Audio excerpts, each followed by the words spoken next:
As somebody who works in the field of environmental and science policy, it's a rare treat to associate with people interested in science. As you know, the Environmental Protection Agency has declared, and the Senate just shrugged last week, its collective shoulders at the notion that carbon dioxide endangers human health and the environment. When I go out and argue the other side, I get the lovely emails and voicemails. If you love carbon dioxide so much, why don't you leave your engine running in your garage? Senator Lincoln Chafee quizzed Dick Lindzen at a Senate hearing about, of course this is a problem. Otherwise we wouldn't have all these people asphyxiating themselves in their garage every year. To which Professor Lindzen said, well, Senator, and Dick doesn't suffer fools at all, and yet he said very kindly and patiently, Senator, I think your question really illustrates my point, that this is really an issue of education. I barely even got it, but Senator Reid grabbed the mic and said, you're belittling Senator Chafee, who's looking around cluelessly, not even knowing why he was being belittled or how. And of course, President Obama has said, dangerous carbon dioxide is polluting the water we drink.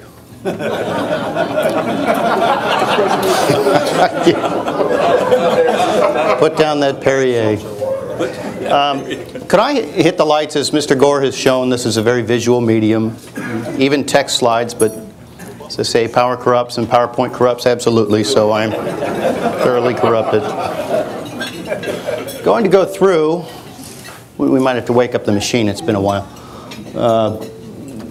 Some slides, some may be familiar to some of you, and I'll cover the gamut. The science was adequately covered, the scam of the science and so on was covered earlier, but we're now into rebranding global warming, as you heard, and it's no longer, the issue's not the issue for our friends, as is so often the case, it's whatever might work. But I'm going to step back briefly and start where I like to start, generally on campus talks, with a picture that drives students a little crazy, because they generally don't know who that man in the front of the boat is. Now, answers range from former slave owner to someone instrumental in the founding of one of the nations that's on the UN Security Council's 5 permanent seats. But the more important aspect that I like to point out is, what is that stuff in the water? Because I live not too far from there, and we certainly don't see that anymore. I'm sorry, I'm in your way. It is, and they're very relieved when I tell them, it is because of global warming that they don't see ice in the rivers all that often, though they might get used to it soon. But it's no longer there so often because of global warming. The same reason, of course, the Thames no longer has these lovely scenes of frost fairs and so on. In fact, in the town where I live, Charlottesville, Virginia, just outside, I can see the hill on which Mr. Jefferson's home sits. And he wrote about, not climate change, he wrote about global warming, and he wrote about it quite a lot. He wrote about his friends in the Siena province telling him of a warming on the continent at a rate of 1 degree per century by Mr. Fahrenheit's thermometer. Mr. Fahrenheit's thermometer was located over different airport runways, barbecue grills, and other places then than it is now. But still, a little consistency and homogeneity issues. But Mr. Jefferson wrote about global warming. For example, Notes on the State of Virginia, 1781, and I'll read this. It's a dense text slide. But he wrote, snows are less frequent and less deep. They do not often lie below the mountains more than 1, 2, or 3 days, and very rarely a week. They're remembered to have been formerly frequent, deep, and of long continuance. The elderly inform me the earth used to be covered with snow about 3 months in every year, and why they walked uphill to and from school both ways in it. The rivers, which then seldom failed to freeze over in the course of the winter, scarcely ever do so now. And he went on and on a bit about this, detailing the warming. And the only thing really that distinguishes this from a story in the New York Times today are 3 words. Not George W. Bush, but at this rate.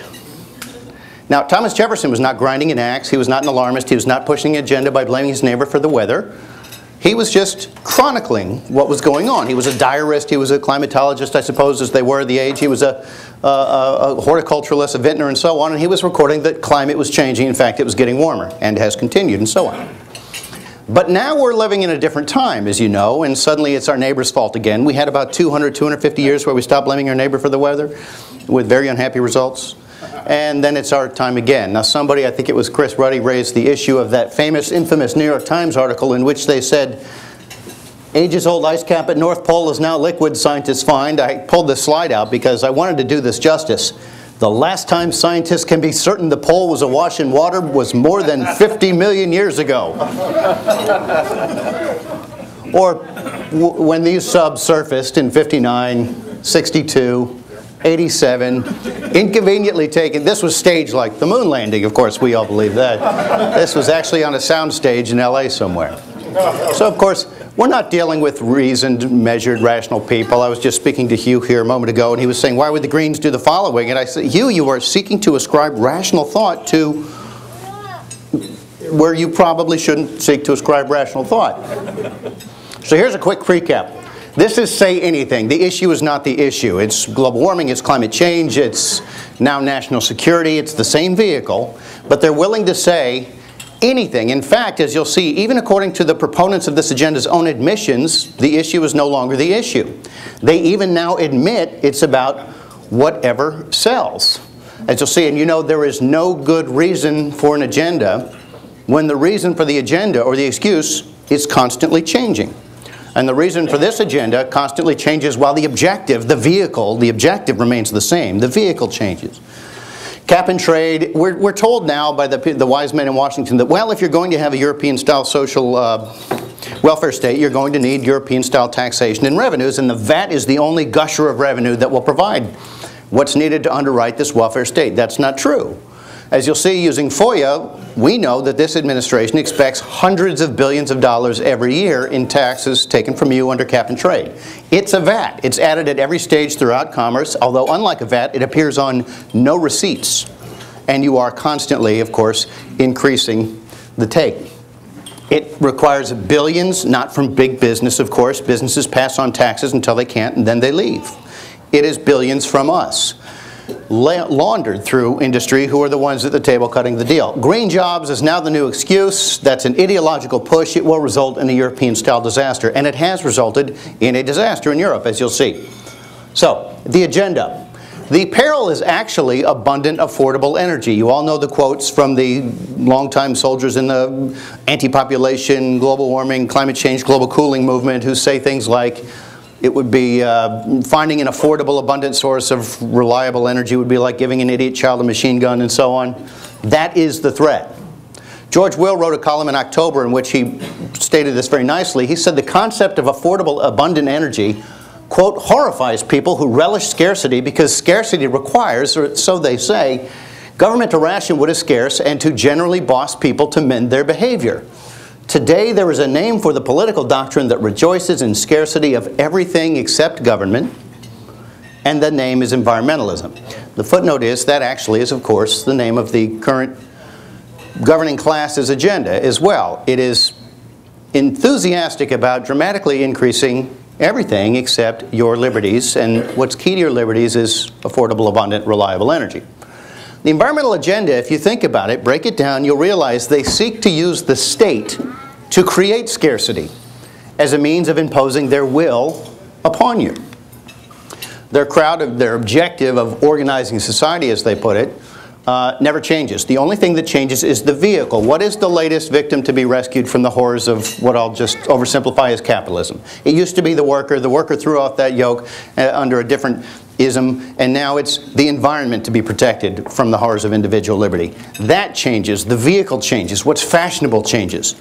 By the way, I snuck away to watch the U.S.-England soccer match today, and after the U.S. tied thanks to a bad muff by their goalie named Green, the ESPN announcers were having great fun with this, saying, well, you know, it's really fashionable to go green, but England's very sorry it went green today. He was a substitute goalie. Soccer joke. That changes. The fashionable vehicle changes. Green jobs. Yeah. It's now climate, and it's now morphing to clean energy, as you'll see. And this is actually the result of a poll taken by President Clinton's former pollster, as I'll note later. That's why the same legislation is now called something completely different. So, how bad do they want it to get? Well, we have an energy and climate czar who sits in that position, which is a phony position. It was created for her because she would never survive Senate scrutiny and would never subject herself to the disclosure. And she would cause great political harm, would she try. I call her Hal. Her name is Carol Browner. You'll see why I call her Hal in a moment. She gave an interview to U.S. News in which she said, We need to make sure that eventually we get to a system where an electric company will be able to hold back some power from you. You'll still be able to cool your home, she said, just not as much as you would like. Meaning just as much as who would like? Hal, I'm afraid I can't open those vents for you. This mission's far too important to allow you to jeopardize it. No, she said, but that'll be a savings to the consumer. You see, the poor dears can't navigate that thermostat with an up and a down arrow.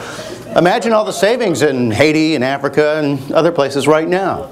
It's sold as a savings to you, but in fact, it's about power. Remember, the president gave a speech that in isolation just sounded weird. He said you can't eat what you want, drive what you want, or put your thermostat where you want.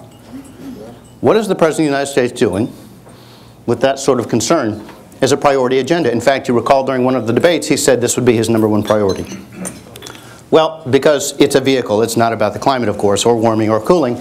It's a consistent excuse for the agenda. Somebody noted earlier, Timothy Worth in 1988, during the time that he held a very famous hearing kicking off inventing this issue, Senator Tim Worth, who was working with a senator from Tennessee and now works for Ted Turner running the UN Foundation, said we need to try to ride the global warming issue.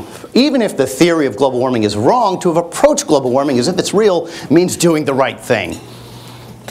We just need to use it as an excuse. Yes. If you saw the President's State of the Union address, you saw him say almost exactly the same thing. He said, after that great applause line in which almost half of the chamber laughed uproariously for a sustained period of time, when he said the overwhelming scientific evidence right on the heels of ClimateGate, 5 weeks after ClimateGate, and the place fell apart. And he said, with a nod to the rather underwhelming state of the science, he said, even if you doubt the evidence, it's the right thing to do.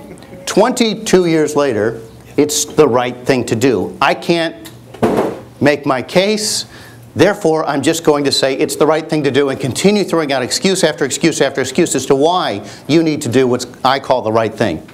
Well, this is just a quick history lesson to recall because Calamity James Hansen has had his name taken in vain several times here. I want to remind you, this is 1988, June 24th, right after the Senate global warming hearing that kicked off the issue, in fact invented the issue, chaired by Senator Worth. And the New York Times wrote, global warming has begun, expert tells Senate. This was a stagecraft hearing. You can see it on Frontline.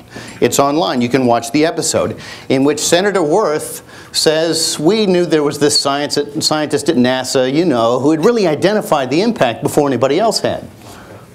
A bit of a moonbat. And he had this theory, man, okay, it's no longer cooling, there are just enough of me, way too many of you, you're heating up the planet.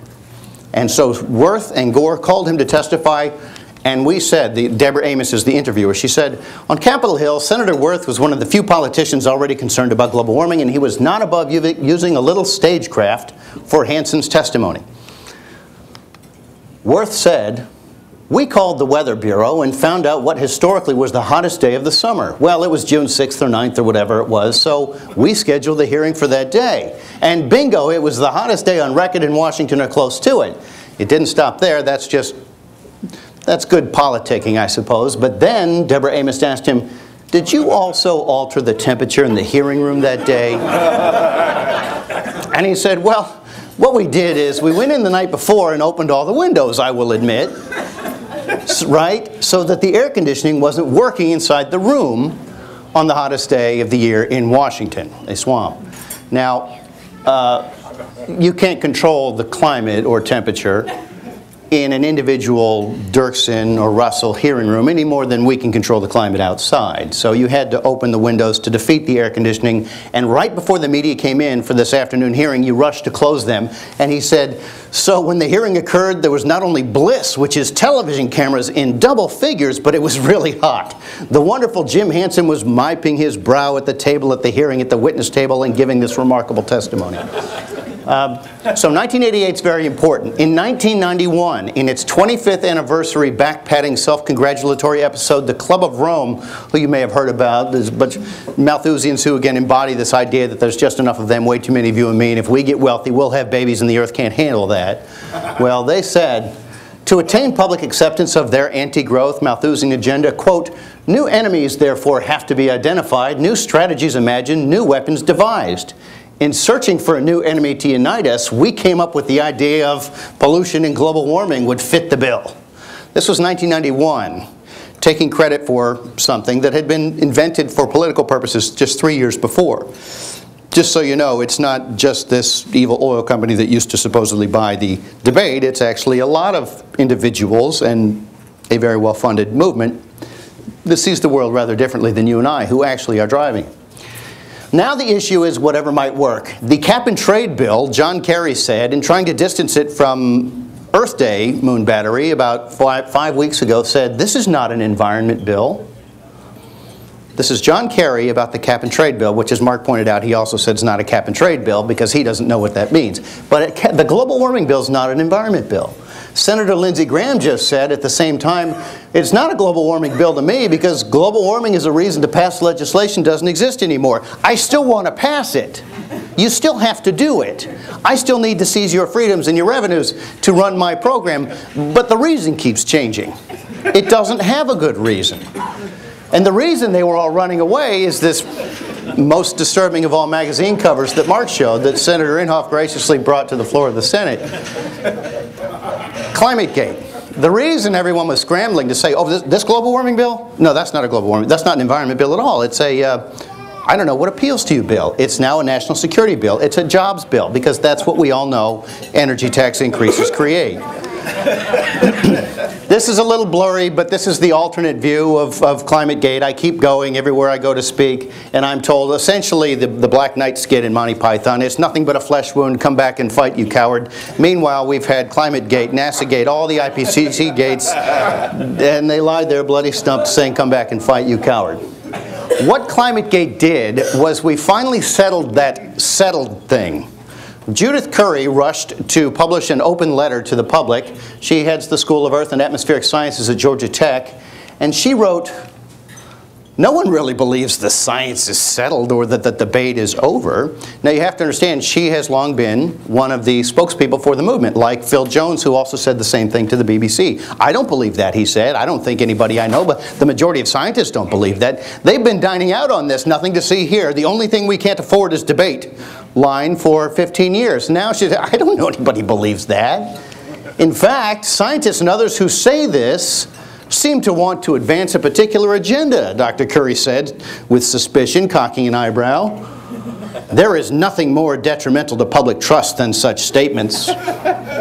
For example, when the Obama administration came up 2 weeks later to testify, Lisa Jackson, EPA head, said, the science behind climate change is settled, defiantly.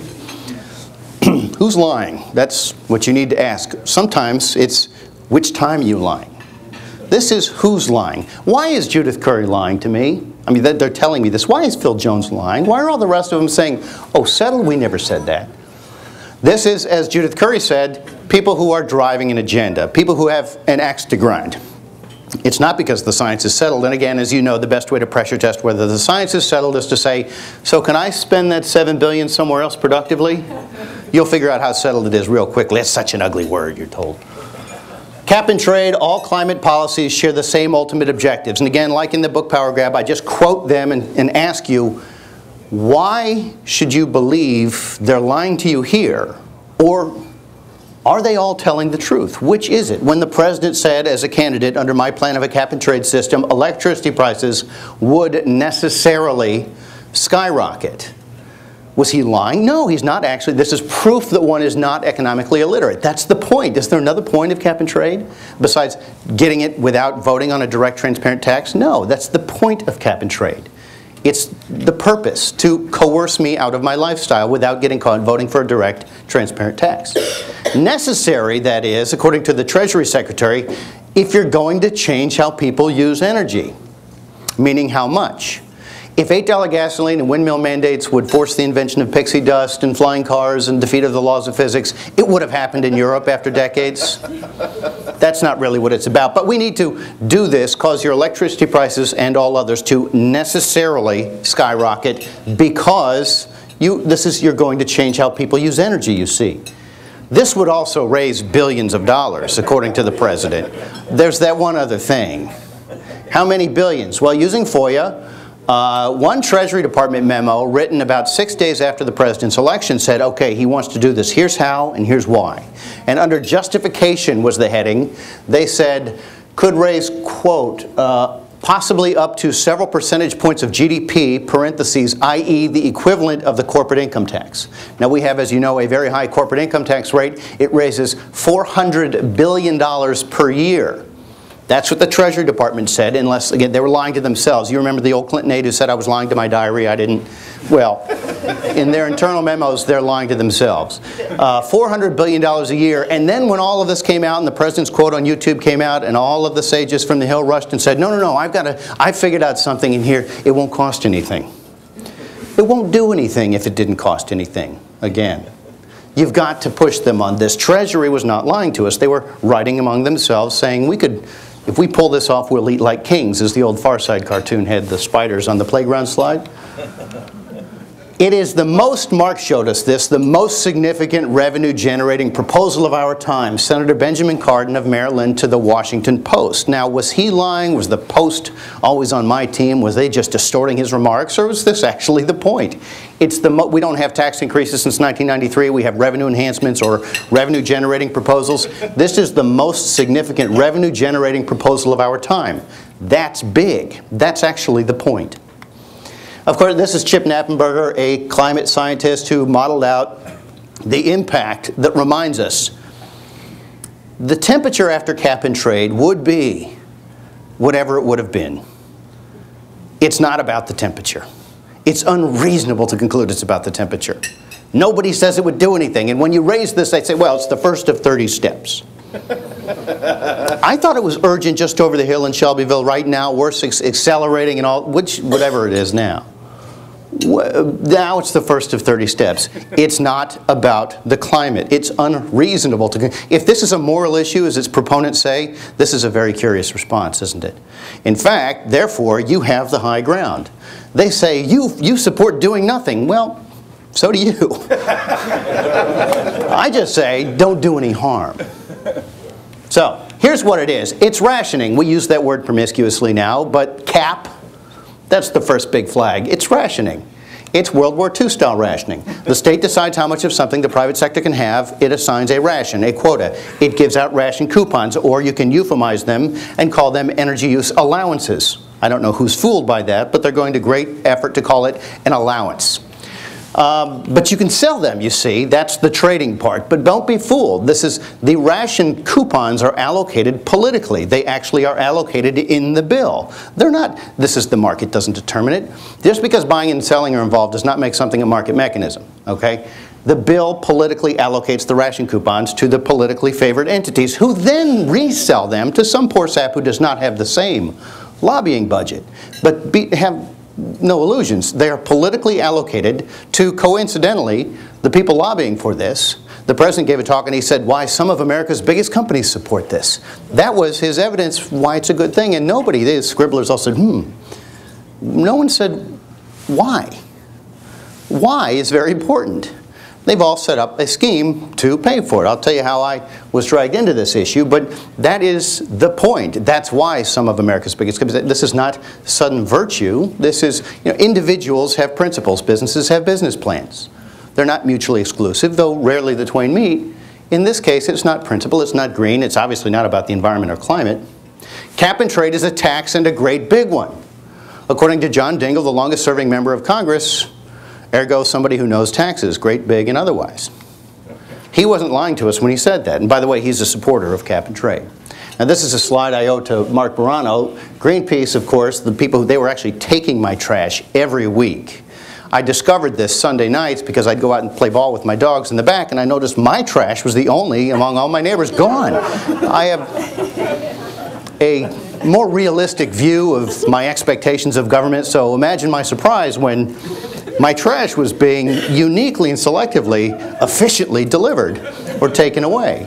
I found out it was Greenpeace. I had some fun. These dogs are large breed dogs. It was about this time of year. They were very productive, and I was assiduous about my compliance with local ordinances of picking up after the beasts. So anyway, Greenpeace and I had a love-hate relationship.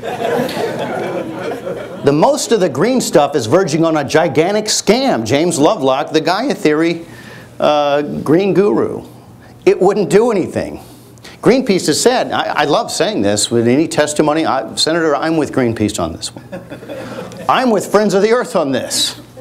How hard is that for a member of Congress to say? We gave passes, actually, to 7 Republicans. We were in a meeting, and the leadership brought a bunch of folks together, and they said, we really need your support on this vote that's coming later today. And a colleague of mine had a message on his BlackBerry and said, Representative, I won't say your name, I have an email here from a lobbyist who's very close to you who says you've given passes to 7 Republicans on this vote. Is that true?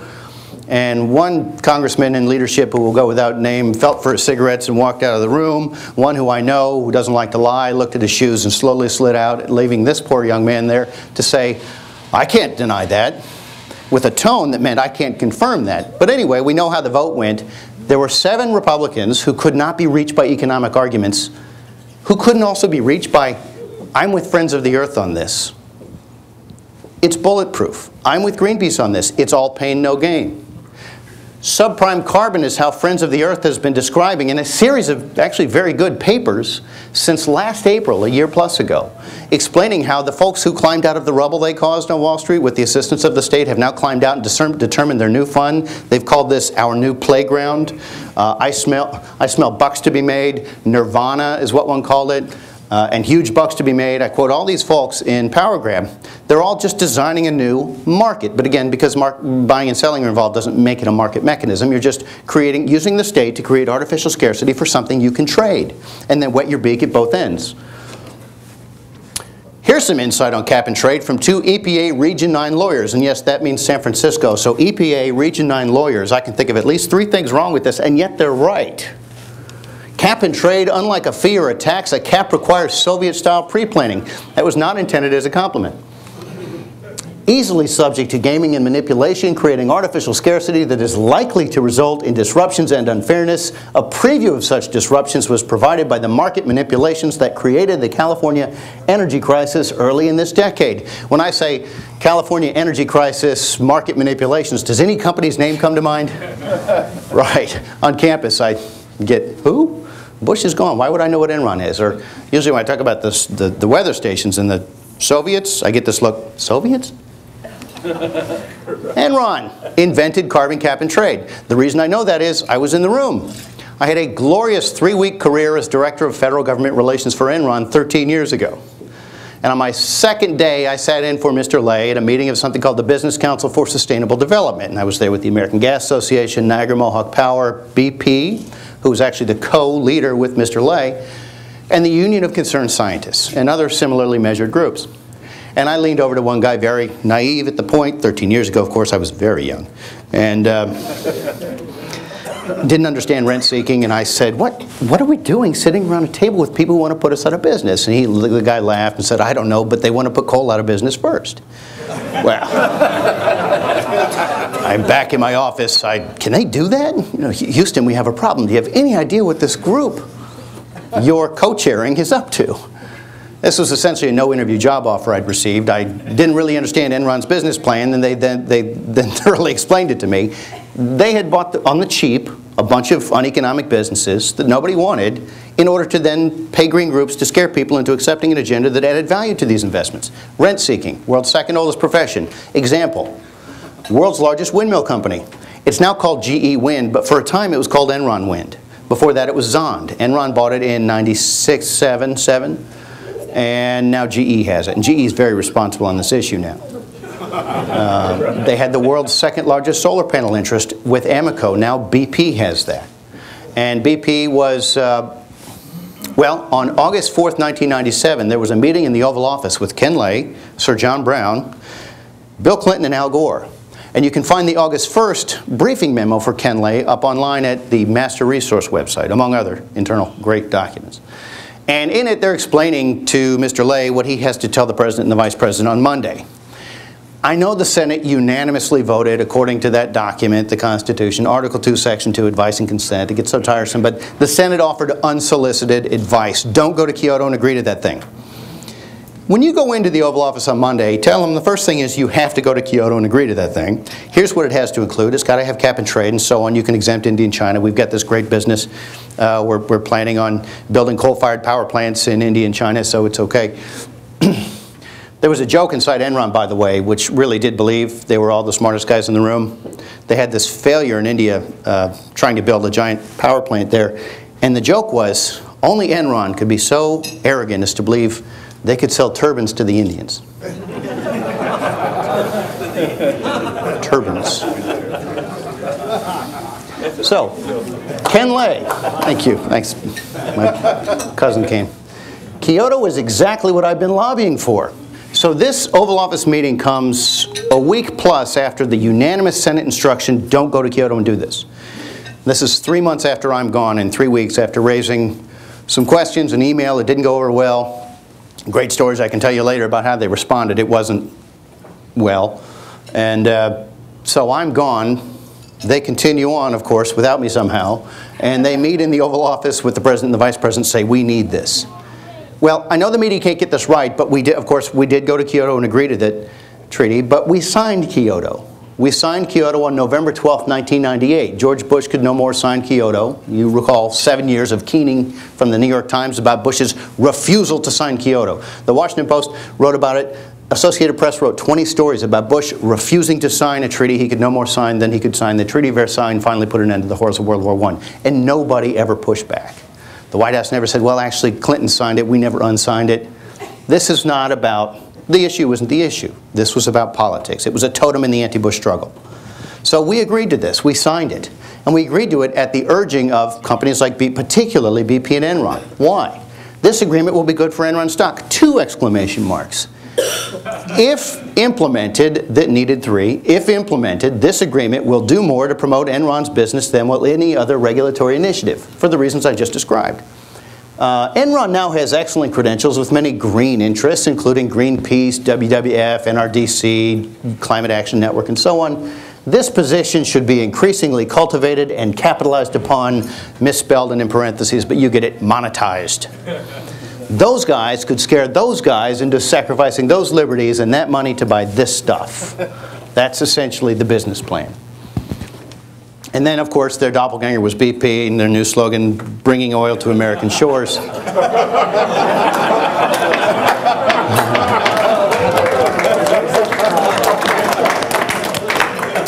But they really were the ones behind this. They did invent this. Of course, climate, global warming, was an issue, but it wasn't going anywhere until certain individuals realized, well, I could make a buck off this. And suddenly it found political traction. Not overnight, but remember, this Business Council for Sustainable Development has a component, the World Business Council for Sustainable Development. Go on their website, it's very troubling. Their view of what industry should contribute to society, and it's really all about, they view the wealth-creating sector of the economy with great suspicion, and they view it really as a wealth transfer mechanism. And these companies are falling over themselves to sign up for it because it shows how much they care. It's a marketing tool, like the fellow on ESPN said today. But climate, the issue is not actually about the climate. It has great utility, however. There's a company called Exelon, a Chicago-based utility, created by a guy named Rahm Emanuel, actually. He made $16 million on the deal, fairly new company. Forbes walked through all this in a story, the cover of which says, Exelon cashing in on carbon taxes. They got it right. Cap and trade is a tax. CBO's been saying it for years. Everybody knows it's a tax. It's just an indirect, non-transparent tax.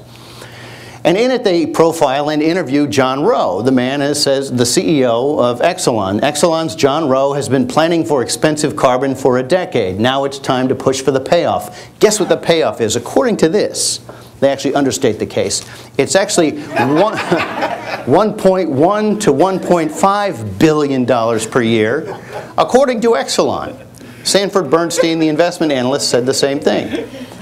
In windfall profits, which is not a profit made by an oil company, but a profit dropped into the lap of a politically favored entity, in this case, Exelon, for doing nothing. I'll show you some quotes from the article in a moment, but you'll see it's actually simply plopped into their lap for no capital investment, no innovation, no defeat of the laws of physics, nothing they did superior to others except for lobbying.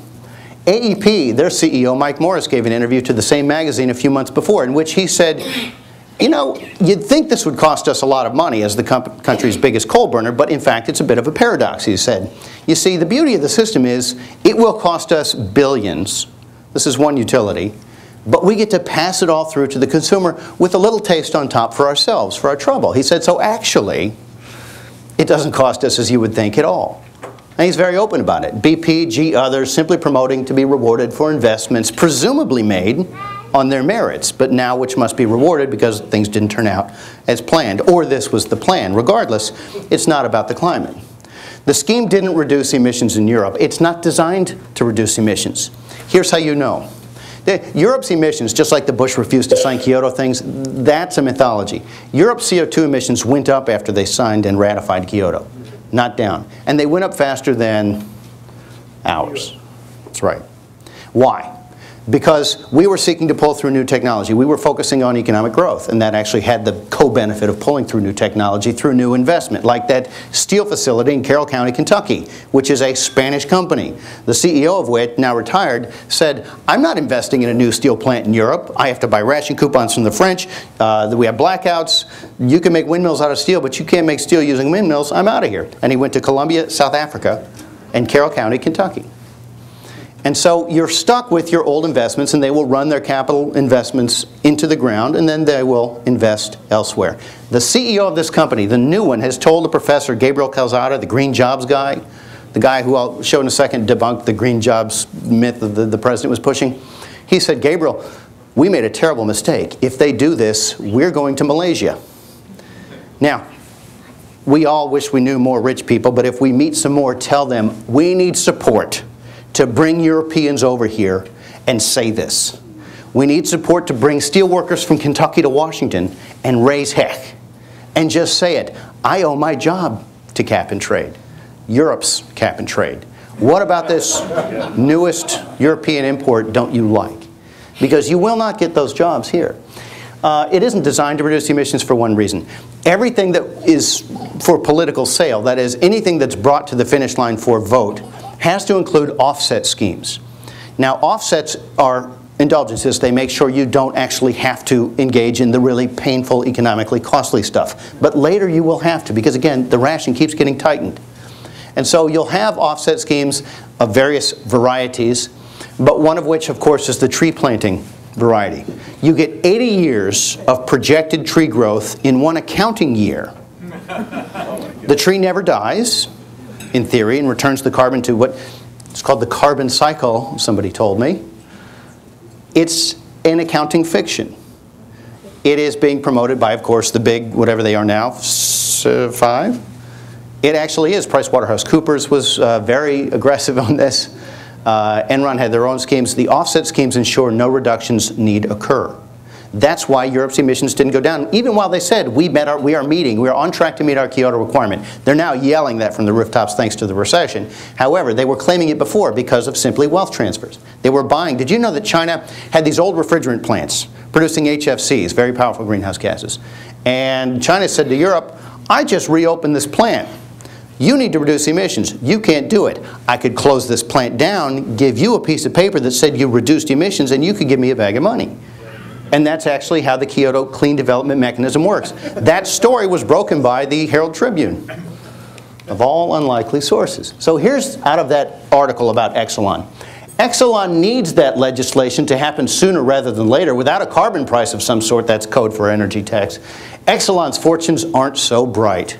Its profits depend on power prices. There's nothing that's going to drive Exelon's profit in the next couple of years wildly. It just isn't going to happen, said the CEO, according to the journalist who interviewed him, except, of course, carbon legislation. And because of that, the company views spending on lobbying for legislation almost like a capital expense. And it goes into how the CEO is spending his time in Washington. That's how you run a company. Exelon discloses that it expects a revenue boost of $1.1 billion a year if carbon is priced at $15 a ton. That won't do anything, so expect much more. Exelon would gain simply because the price on carbon would raise the cost of production for fossil fuel-powered electricity. Most of that would be passed on to customers, of course. That's why the folks lobbying for this include the utilities. Exelon would just get to charge a lot more for its power. That's the point. When somebody says, some of America's biggest companies, why even these guys, as if it's this Nixon goes to China moment. No, it's not. It's simple rent-seeking. Now, finishing up, green jobs. That's the new reason. This is a energy tax to create jobs bill now. This is, or the Stanley Greenberg poll that cured global warming. Stanley Greenberg was Bill Clinton's pollster. He conducted a poll that I cite in the book, reported on by the New York Times even, in which he found something very stunning to me. He said, it turns out the public aren't buying global warming. They're not buying cap and trade. You need to call it something else. And he said, pull it back, rebrand it, roll it back out, and call it green jobs and clean energy. Which should sound familiar, because that's actually precisely what they did. You know about Frederick Bastiat, the man who said, if employment's the goal, let's cut off everybody's left hand. Think we'll have to hire twice as many workers. He also said, let's pay these children, essentially through one of his stories, he said, we'll pay these children to run around town smashing windows, because think of all the jobs in the glazing industry that will be created, and you will still have a full window pane at the end of the day. Your wallet will be a little bit lighter of money that would have been put to productive uses, which is now being transferred to maybe the former vice president of this town, who's now very concerned about the dangers of non-renewable window panels or something. He did it, he made fun of this argument 200-something years ago. And now you can see, if the state mandated voice-operated cheese graters or in-house masseuses, there would be booms in the voice-operated cheese grater installation industry or the massage industry. It wouldn't create economic growth. My congressman for now, Tom Perriello, a freshman who voted for cap and trade and said on the radio on July 6th, those people who said this will cost jobs aren't living in the real world. The people in the real world know that we are hemorrhaging jobs to India and China because they've already done it. A surprise to the Indians and the Chinese. But what he's saying is, if the state mandates something, of course, it's axiomatic. Nobody disputes that you'll create jobs in pulling trains down railway tracks or in getting as many people as you can to pull an aircraft to try to get it to take off. You're not, however, creating economic growth. What are you doing? Is that all that happens? Is that all that happens? And the answer is a resounding no. For example, the president said 8 times, think about what's happening in countries like Spain. 8 times he said this to tell us what he had in mind for us for a centrally planned green economy. And that's all green jobs agendas are. It's central planning with a splash of green paint. Well, some academics in Spain dared take him up on this, and they produced this report, led by Professor Gabriel Calzada, a guy who used to run a major utility, I think E.ON or RWE's renewable energy business in Spain, and then a research assistant. And they found that the Spanish green jobs bubble was just that. It was a bubble. The state created an industry that would only survive. It's a census job. The jobs only exist so long as the state's interest in, mandate for, and subsidy of the job continues. And the minute that subsidy is pulled, the jobs disappear. So you have to constantly put enormous sums in every year just to keep the bubble afloat. And if you actually want growth, you've got a real problem. For example, 570,000 euros per green job was the average subsidy. Now remember, this is mostly make work. That's the subsidy. You're not paying caulkers and windmill installers 570,000 euros, or this is about $800,000 at the time. It was $800,000 for a windmill job, sometimes up to $1 million subsidy per some of the green jobs created by the Spanish state. The one that the president told us 8 times to think about if we wanted to know what his green economy looked like. These folks, these authors, found that in Spain, just in the opportunity cost, the jobs not created by the money that was taken out of the public sector, out of the economy and put to make work, they killed 2.2 jobs that would have been created by the private sector. Because essentially the private sector creates a job, a real job, in response to demand, steel, much more cheaply than does the state. Now, the other way you kill jobs is those steel jobs left. So you avoided 2.2 jobs for every job created by the state. The jobs created by the state were temporary. The jobs killed were real. And then they chased away energy-intensive jobs. This report is great reading, by the way, and it quotes this former CEO Munoz. You're killing steel jobs, real jobs as well, on top. In Italy, Carlos De Niro and his colleague from Bruno Leone, the Institute, Bruno Leone, wrote a piece in the Wall Street Journal about 3 weeks ago, detailing how they found in Italy, for reasons peculiar to the Italian economy, they killed 4.8 jobs per job created, just in opportunity cost, and so on. So, will America watch as the clean energy jobs and industries of the future flourish in countries like Spain, Japan, or Germany? Think about what's happening in countries like Spain, Germany, and Japan, where they're making real investments in renewable energy. Spain generates almost 30% of its power by harnessing the wind, while we manage less than 1%. But a new report out of Spain says that if that country is any indication, Americans shouldn't be depending on green jobs to help the U.S. economy. You're being held out as this great green country.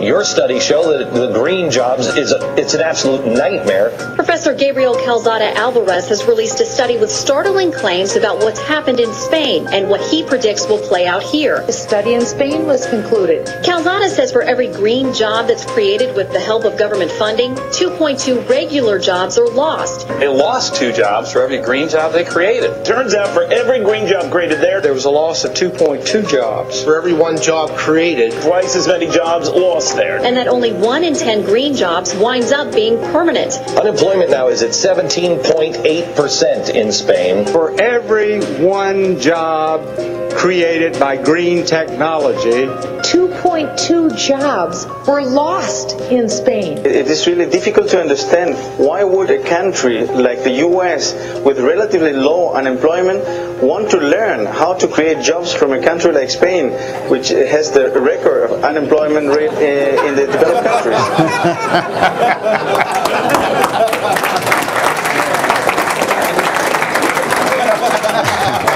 Spain had 18% unemployment at the time. Now it's over 20%. And that's without...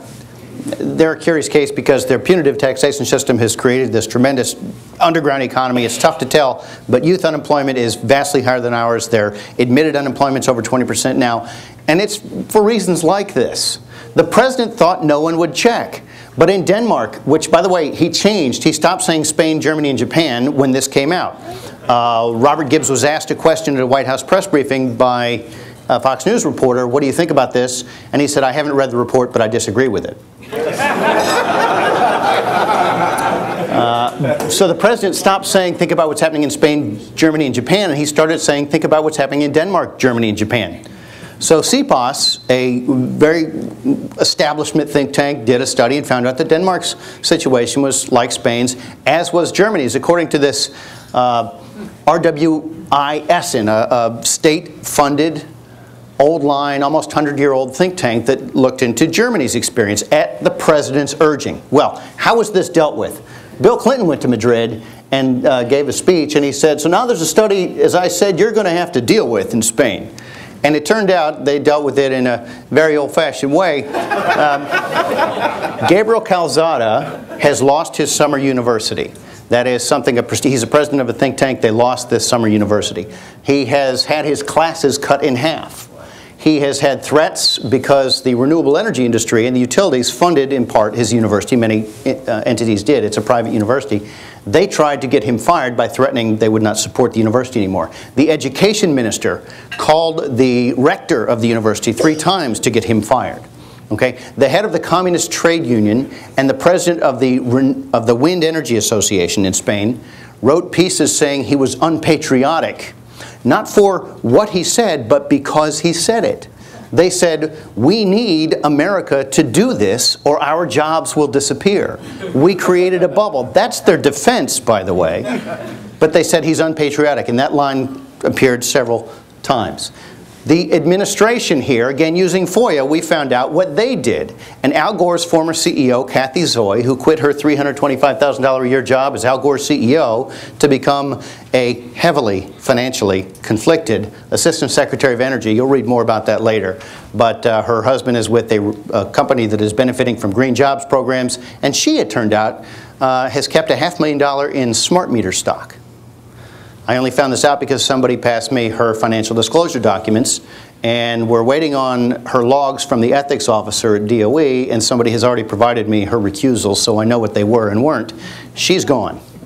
But in the meantime, she, and I found this out through getting emails under FOIA, she told DOE to sic this taxpayer-funded NREL, National Renewable Energy Laboratories, on Calzada et al. And they produced a study complaining that he didn't use this Leontiev method that's used by central planners, developed a little to the east of us several decades ago, method for input-output. And he was using 2 different models, achieved the same result, used by people who invest their own money. So they said it's not really applicable to the circumstance. In a way, they're right. And their other criticism was he refused to speculate about the future, and the future was good. This is Spain. Actually, a royal decree emerged in April of last year affirming the study and saying that this rate deficit, their electricity prices skyrocketed 60%, and they couldn't let the consumer deal with the actual cost of producing green energy, so they hid another 33% increase incurred in debt that would have to be paid off by subsequent generations. You just keep growing it and kicking it down. We're familiar with this. The rate deficit, mainly caused by the feed-in tariff system to support renewable energies, quote, this is a royal decree in April, acknowledging this, that the president said, I haven't read, or his spokesman, I haven't read it, but I disagree with it, and then they sicked NREL on him, is deeply harming the system and puts at risk not only the financial situation of the electric sector companies, but also the sustainability of our system itself. This disadjustment turns out to be unsustainable. The Sustainable Jobs Energy Program is itself unsustainable and has grave consequences. This is a royal decree. Since it deteriorates the security and financial capacity of the investments necessary for providing electricity at the levels of quality and security that the Spanish society demands. That is, the wind doesn't always blow and the sun doesn't always shine. They say, well, when the wind is free, that's true, but wind power is bloody expensive, and they ignore that part. Well, the Spanish government acknowledged it. So I want you to remember, think about what's happening in countries like Spain. This is a story from about a month ago, May 12th. President Obama calls Zapatero and tells him to turn off the spigot of public debt because they're going to be the next Greece and they'll take us down with them. Well, the Spanish government looked and they found out where the debt was. And it was the Green Jobs Program that the president is pumping on the gas harder here while telling them to pump the brakes. He's got a fundamental transformation to effect. They need to not drag us down with them. So the president is now aware. He has called Zapatero and said, you got to cut it out. The bubble has burst. This is what happened. The Spanish government, the German government, and the Danish government have said, we've got a problem, we've got to cut off the subsidies. By the way, in the ultimate irony, we also found out that Denmark has one national park, and it's a forest, and they're clearing it to build experimental wind turbines. And chasing people out of their homes to do so. There are some living there. It turns out that kilo is Danish for kilo. This is La Gazeta 2 weeks ago, a full-page story in a Spanish newspaper, and the headline translated is, Spain admits green economy as sold to Obama is a disaster. Es una ruina. You can't hide from this anymore, and yet, what are they doing? They're planning on voting on this in the Senate in July. They're not blinking, they're not pumping the brakes, they don't care. It's not about the climate, it's not about jobs. That's an excuse. Here's what it's about. It's an economic restructuring bill for the global economy. We should not pretend that it isn't. That's the spokesman for the Blue-Green Coalition of unions and green groups. Let's not pretend it isn't. I agree. This is what the UK taxpayer-funded group, the Tyndall Centre, called it in a memo leaked to the press, the planned recession strategy. Planned recession could avoid catastrophic climate change. Britain will have to stop building airports, switch to electric cars, and shut down coal-fired power stations. You may notice a tension between the last two. As part of a planned recession to avoid dangerous climate change. They're coming out of the woodwork to say, okay, so this is going to hurt a little, but I assure you, if I didn't do this, it would be much, much worse. So remember, Van Jones said, we want to move from suicidal great capitalism. So the green economy will start off as a small subset, and we're going to push it and push it and push it until it becomes the engine for, wait for it, transforming the whole society. You may have heard that one before. That's what it's about. Again, in closing, remember, unless they're all lying to you, it's about fundamentally transforming the whole society. No one says it would detectably impact the climate. It's unreasonable to think it's about the climate. So here, the issue isn't the issue. They're not anti-offshore drilling. They're not anti-shale. They're not anti-nuclear. They're anti-energy. And in the politically correct guide, I just quote them and quote them and quote them and ask you, why would they all be lying about this? They've declared ideological war on all domestic energy sources that work. The administration has now declared war on Appalachian coal in the name of the mayfly, which lives 24 hours. True story. So, they've declared war on all energy sources that work. They vowed higher electricity and gas prices. The Secretary of Energy, Stephen Chu, said somehow we need to find a way to get our gas prices up to Europe's level. Well, we all pay the same for a barrel of oil. I wonder what way we could use. Maybe Europe's way. Taxation. Cap and trade, and of course moratoria, but they're just a, what are they calling it, a pause? As in pause, wait for laughter. Those rigs will, of course, those drilling rigs will go elsewhere. Cap and trade is not an environment bill, according to its lead co-sponsor. You are absolutely right. It's really about what it would do. What it would do is install a long-held policy wish list that's been demanded by a list of usual suspects for decades in the name of every thread, greatest and otherwise. That's what it's about. It's about your liberties. It's about your power. It's about stealing your freedom and bankrupting America. It's not about national security, green jobs, or anything else. So with that, if it's okay, I'll take, if there are any, take some questions. Otherwise, give you my contact information.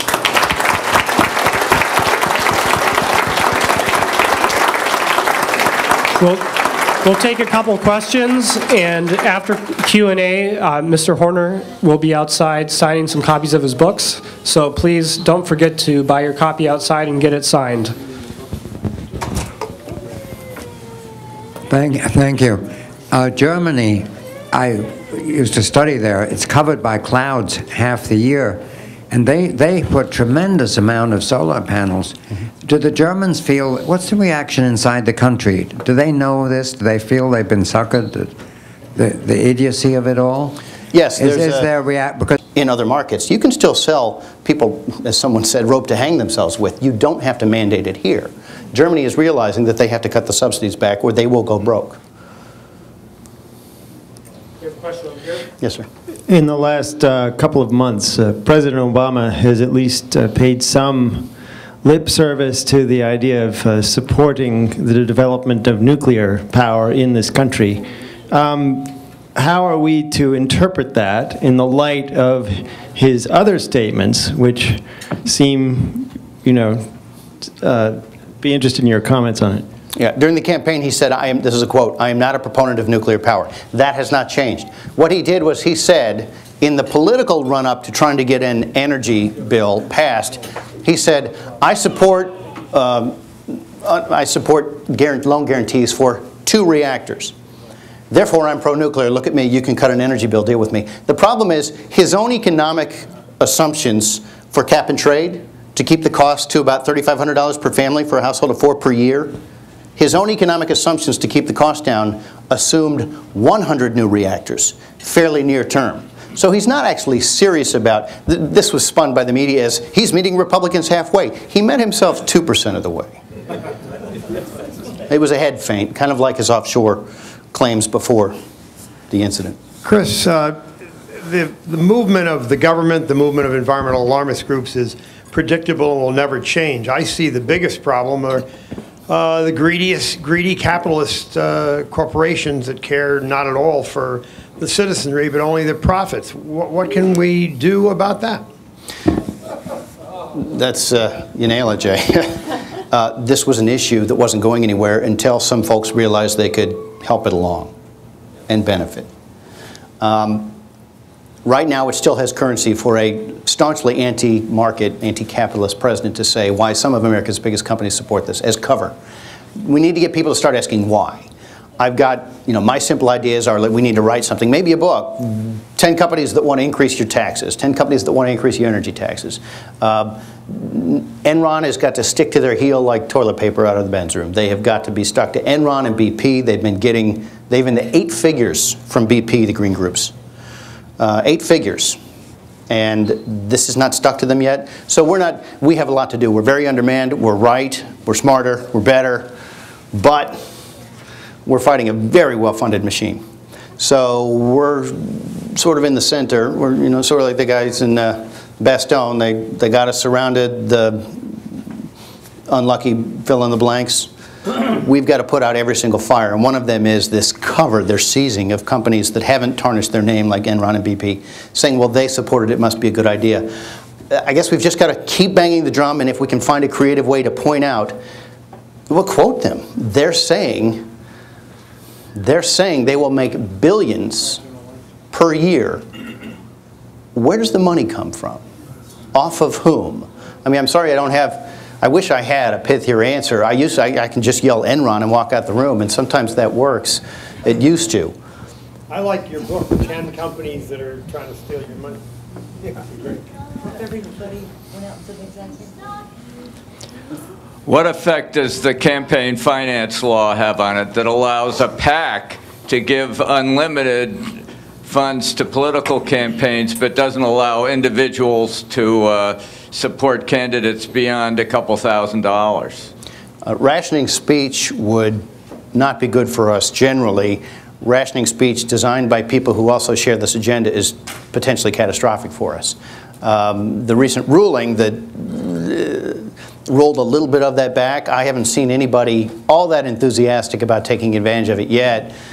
But the fact of the matter is we are heavily outfunded. You would think maybe that limiting Soros's ability would be good for us. But in fact, he's very clever. He and his doppelgangers have created 50 groups that share essentially 50 common individuals who will sit on their boards and otherwise drive them. So I'm going to say that in the final analysis it doesn't have any impact, because after, Mark has the figure, but it's billions we've been outspent, tens of billions, and we haven't lost yet. I'm not talking about the restricting corporate contributions. I'm talking about removing the restrictions on personal contributions. Well, like I say, a corporation is a monomaniac. He has a business goal.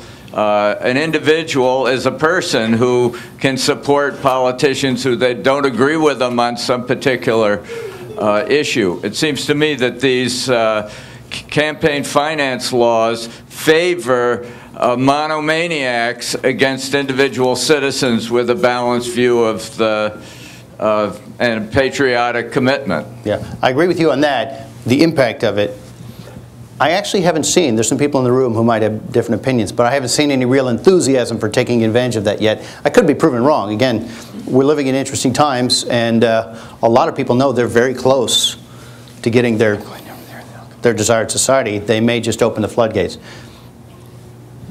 I agree with your analysis. I don't know what the impact will be. I haven't seen anything. But again, I remain just somewhat optimistic because we have been outspent in the tens of billions and somehow haven't lost.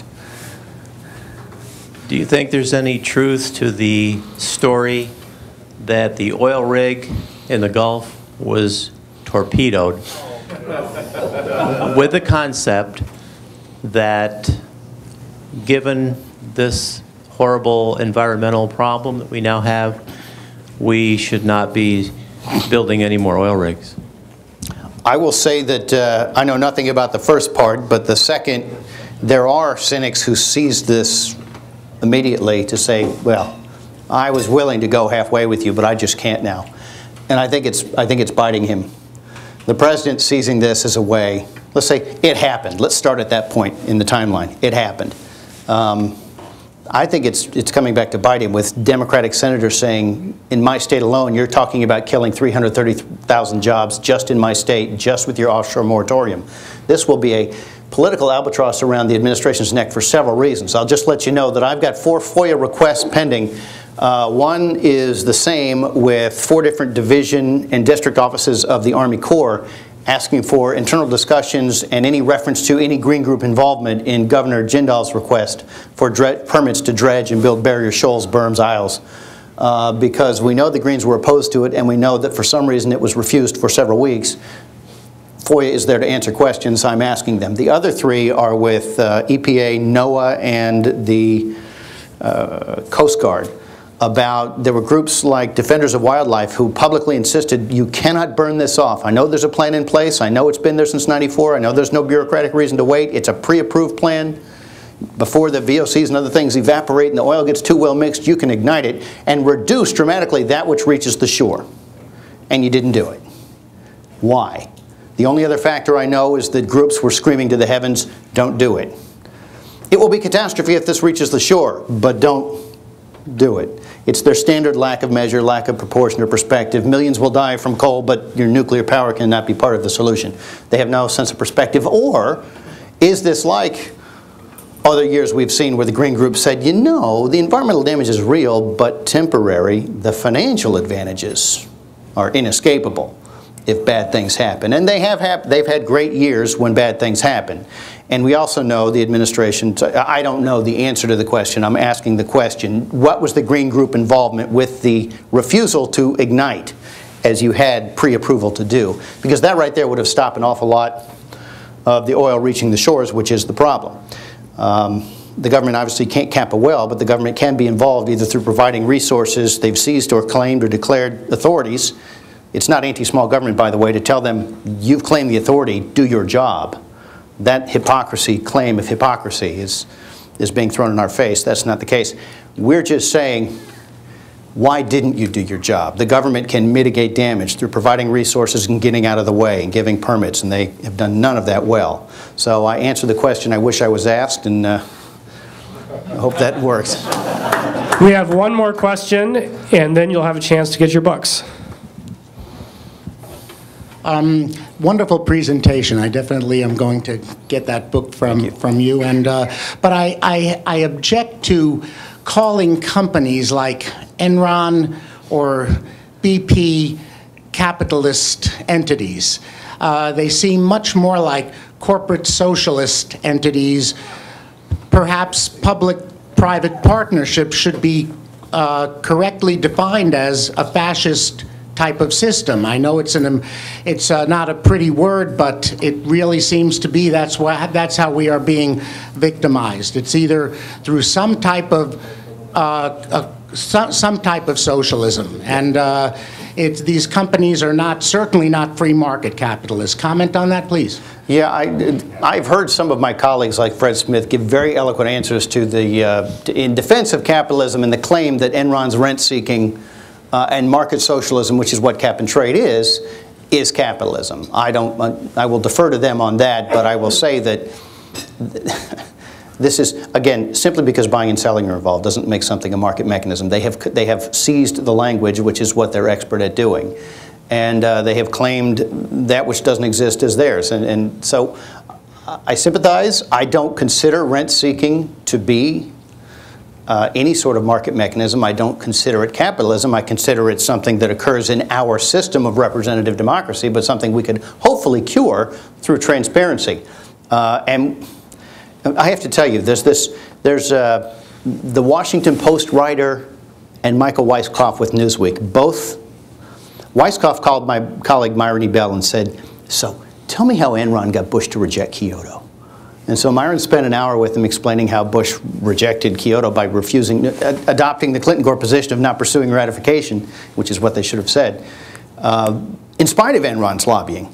And he went on for about an hour, and Weiskopf said, now, tell me how Enron got Bush to reject Kyoto. And I sat down with the Washington Post reporter, I forget his name. It may have been Dan Balls. He's the guy who wrote the story around Christmas of the year of the downfall. And at the end of it, I was explaining how, I have this guy muttering on the street corner about this evil company that everybody loves, and beware, they're evil. And then suddenly, everybody wanted to talk to me. Oh, you said Enron was evil. Tell me why. And I explained it to him. And it was, well, they were trying to use the state to create energy scarcity and even energy poverty in the name of the Loch Ness Monster, and that's not a good thing.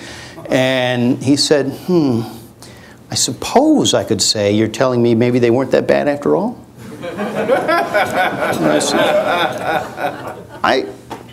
This is where people get their news, or Jon Stewart. So who gives us a fairer shake than they do? So we have getting Enron and BP, rent-seeking and market socialism divorced from the notion of capitalism is a lift that we're not going to get any media assistance in accomplishing. But I understand, and you know what? It's true. Capitalists ultimately, Schumpeter said the capitalists ultimately will not defend capitalism, and he's proving right. They're, in many cases, proving to be its worst enemies.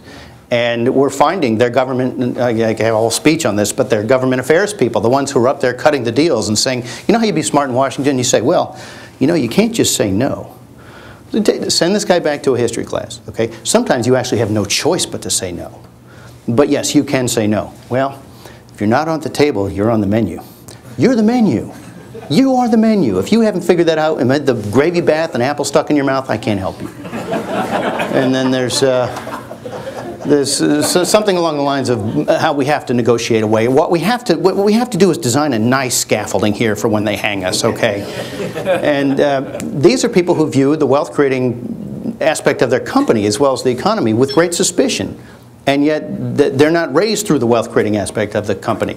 And they are instead raised as part of the political class and then hired to be company A government affairs representative negotiating with people that he wants to make like him, as opposed to defend the company's interests. And again, you're not at the table. There's something to this. If you're not at the table, you're on the menu thing. There's only something to it in that you're actually not at the table. In theory, under our system, you are. Our elected representatives are our representatives at the table, except they're not. They're quite clearly not. And that's the biggest problem I have. We will have to defend capitalism, since the capitalists, for whatever reason, some systemic, some philosophical, some out of ignorance, just won't. I could go on. Thank you. All right. Thank you very much, Mr. Horner.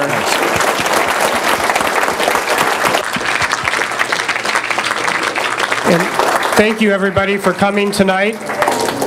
Go get your books and then go get some sleep, because we're starting early. Breakfast will be at 7:30. Continental breakfast at 7:30. First presentation starts 8 a.m. sharp. Back downstairs where we were earlier today. Good night. Jeremy, could you ask?